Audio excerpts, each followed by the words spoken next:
आणि असंच एक काम साहेब मला आयुष्यात आणखीन एक करायचंय. बौद्ध गयाला अनेक अनुयायी जातात, बौद्ध गयाला दरवर्षी जातात, म्हणजे वर्षभर तिकडे जाणं येणं चालू असतं. तिथे साहेब हा समाजातील माणूस रस्त्यावर झोपतो, प्लॅटफॉर्मवर झोपतो, इकडे तिकडे आजूबाजूला कुठेतरी आपला सहारा घेतो आणि त्या बौद्ध गयाला जरूर जातो. साहेब आम्ही प्रयत्न करतोय, विभागातर्फे प्रयत्न करतोय, फक्त तुमचा एक धक्का पाहिजे. मला त्या सरकारकडून 10 एकर जागा पाहिजे.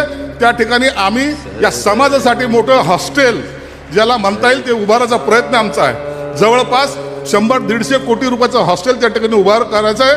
फक्त त्या सरकारला तुमच्यातर्फे जर एक पत्र जर आम्हाला दिलं तर आमच्या अधिकाऱ्यांना आम्ही स्वतः जाऊन त्यांच्याकडून ती जागेची मागणी करून, आणि तुम्ही जेव्हा बोलले सरकार आपलं आहे, तुम्ही जेव्हा बोलले की ती जागा निश्चित आपल्याला मिळेल आणि त्या बौद्ध गयामध्ये सुद्धा या सर्व बांधवासाठी एक आलिशान राहण्याची जागा होईल, एवढी एक विनंती आपल्याला करतो. आज खरं म्हणजे शिरसाट साहेबांनी एक अतिशय महत्त्वाचा विषय या ठिकाणी मांडला, तो म्हणजे बौद्ध गयेला मोठ्या प्रमाणात आपले भाविक जातात आणि म्हणून बौद्ध गयेमध्ये आपलं महाराष्ट्र भवन असलं पाहिजे, ज्याच्यामध्ये त्यांची व्यवस्था झाली पाहिजे.